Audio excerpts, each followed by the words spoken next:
HD teacher training की online class में आपका पुनः स्वागत है।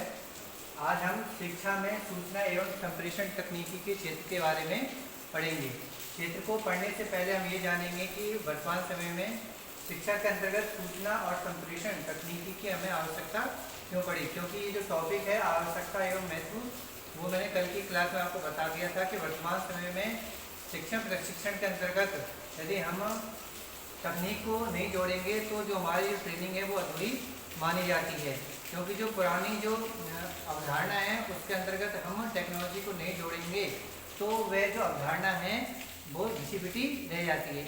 इसलिए हम उसमें यदि क्रांतिकारी बदलाव लाना चाहते हैं तो उस शिक्षा के अंतर्गत हमने टेक्नोलॉजी को जोड़ा है।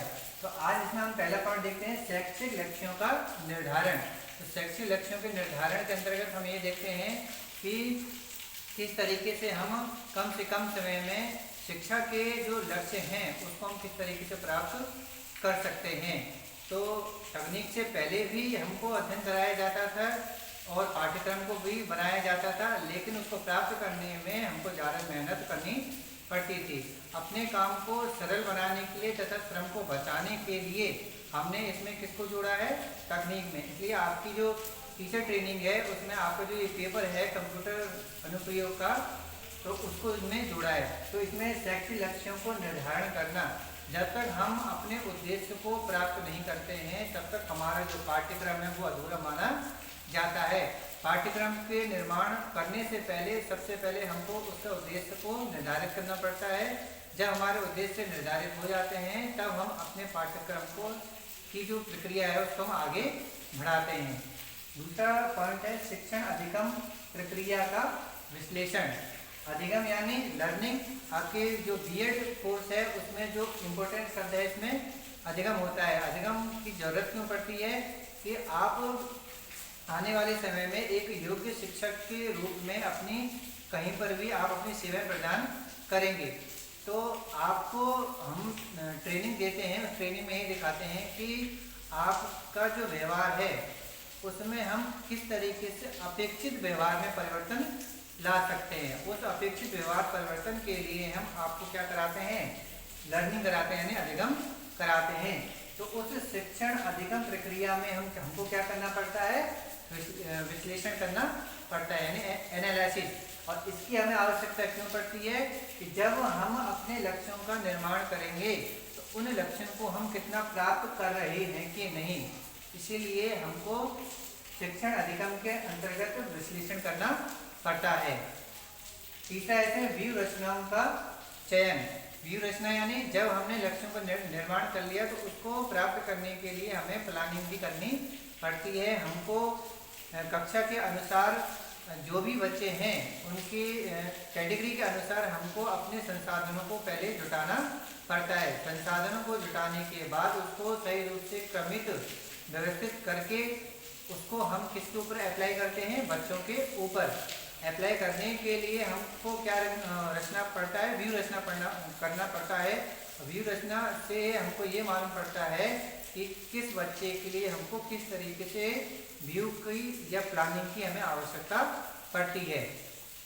अगला इसमें दृश्य श्रव्य सामग्री का चयन।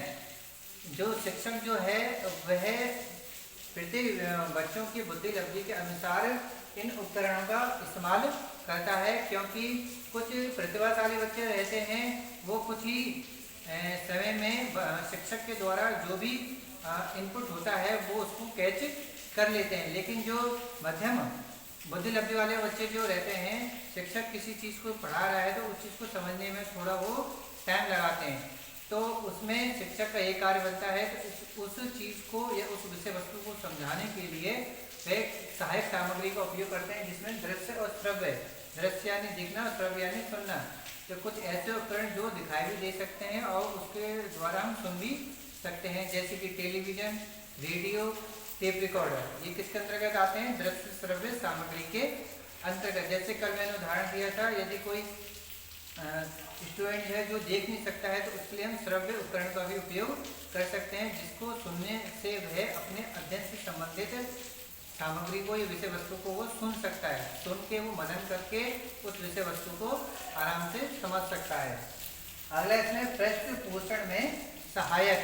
पृष्ठपोषण को हम इंग्लिश में कह सकते हैं फीडबैक। और फीडबैक लेना हमारे लिए बहुत ही अति आवश्यक होता है, क्योंकि हर क्षेत्र में फीडबैक लेना जरूरी होता है। फीडबैक को हम एक तरीके से मूल्यांकन के तौर पर समझ सकते हैं, क्योंकि यदि कोई टीचर किसी विषय वस्तु को कक्षा में पढ़ा रहा है तो वह फीडबैक भी लेता है कि फीडबैक लेने से वह अपनी त्रुटियां जो हैं उसको सुधार सकता है।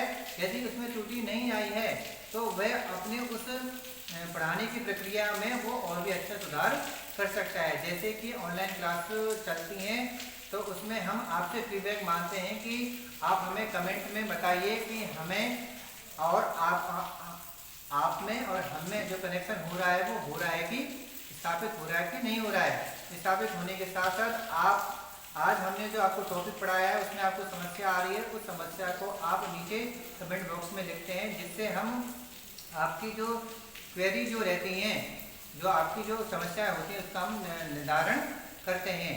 और इसके अलावा उस फीडबैक के ध्यान में रखते हुए हम अपनी आने वाली कक्षा को भी हम उसी तरह तैयार करते हैं जिस तरीके से आप हमें अपना फीडबैक देते हैं। और इसमें छठवां पॉइंट है शिक्षण, शिक्षक और प्रशिक्षण।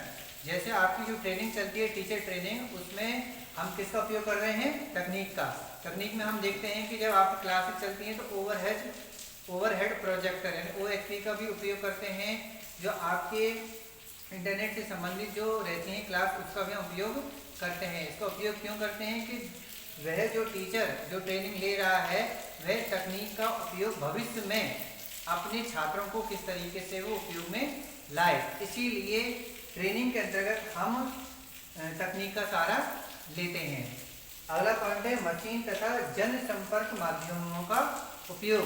मशीन से संबंधित वही आएंगी आपके जो भी आपके दृश्य और श्रव्य, ऑडियो और विजुअल जो आपके डिवाइस जो रहते हैं, उपकरण जो रहते हैं, उसके माध्यम से हम अपने जो विषय वस्तु होती है उसको और सरल या सुगम बना सकते हैं, जिससे जो बच्चे जो रहते हैं उसको वो आसानी से समझ सकें। जैसे कि हम एक देखते हैं कि अभिक्रमित अनुदेशन आता है, जिसमें आप अपने विषय वस्तु को छोटे छोटे पदों में विभक्त कर देते हैं। उसका कारण यही रहता है कि बच्चा जो है उस चीज़ को एक बार में नहीं समझ पा रहा है, तो उसको वो छोटे छोटे टुकड़ों में समझ सके। तो आज हमने संप्रेषण तकनीक के अंतर्गत क्षेत्रों का अध्ययन किया। आने वाली क्लास में हम अपना अगला टॉपिक डिस्कस करेंगे। Thank you.